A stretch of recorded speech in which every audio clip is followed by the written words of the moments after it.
I'm sorry. It is clear to me that your sensei is not possessed by any evil spirit.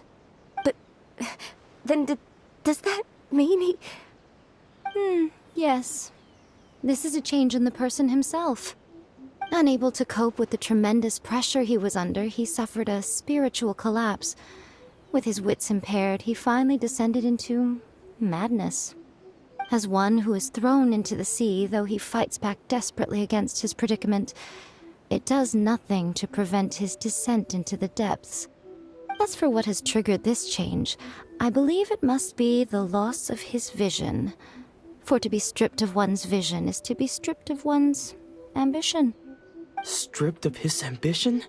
But Lady Yae, even without his ambition, why should he suffer such... Your school practices Meikyo Shisui art, does it not? Stillness of mind, freedom from all agitation.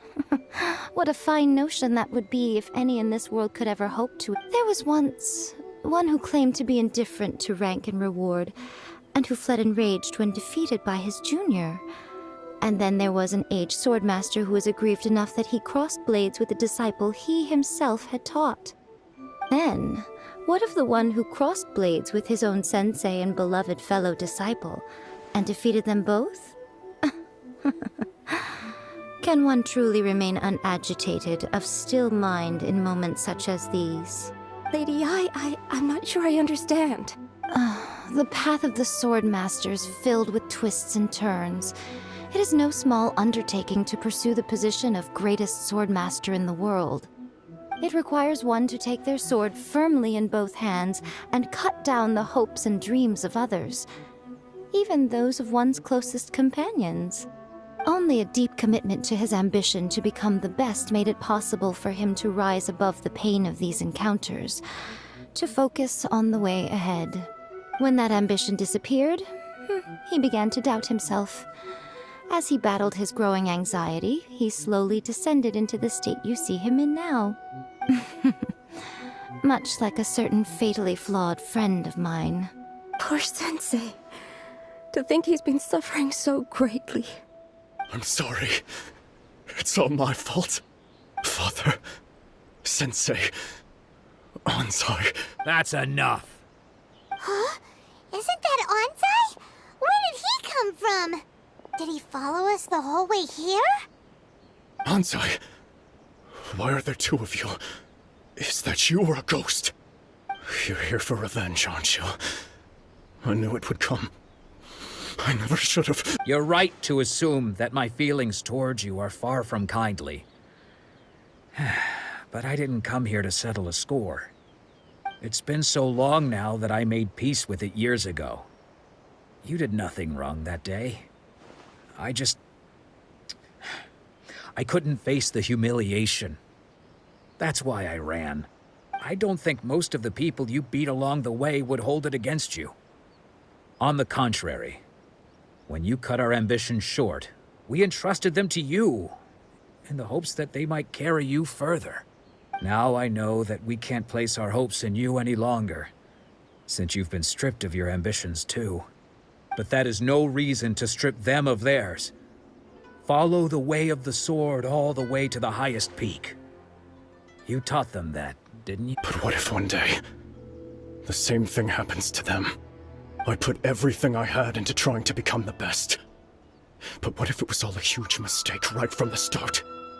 If there's a chance they'll end up like me one day, I'd rather they stay where they are now than go any further down this path.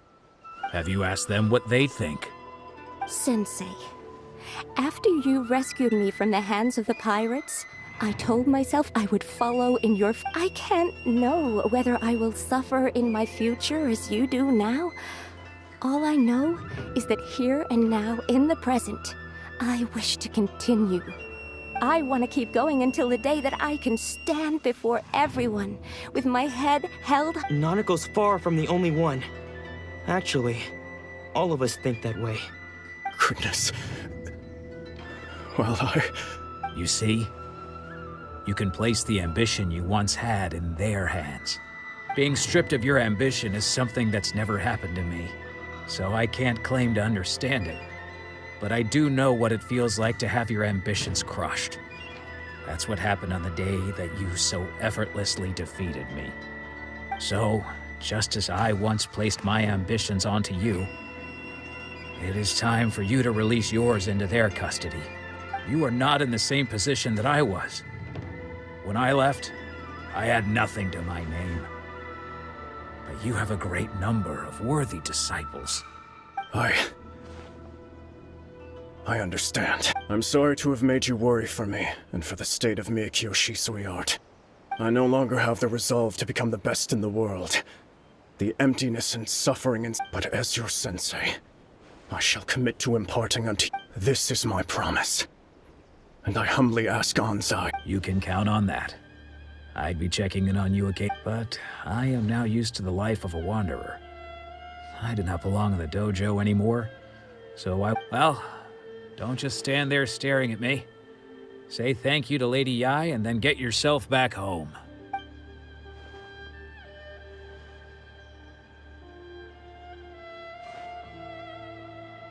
So even though his ambition was taken away, his disciples can take it over on his behalf.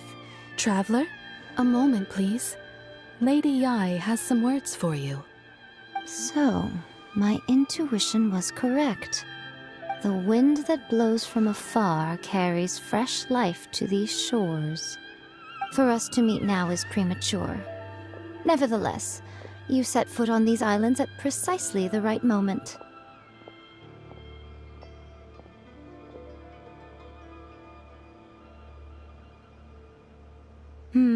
I have high hopes for you, child. Don't disappoint me. Ooh, Lady Yai seems to have taken a real interest in you. She seems super mysterious. Paimon's so curious what she really meant by all that. We can come back to it another time. For now, we should go report back to Miss Kamisato.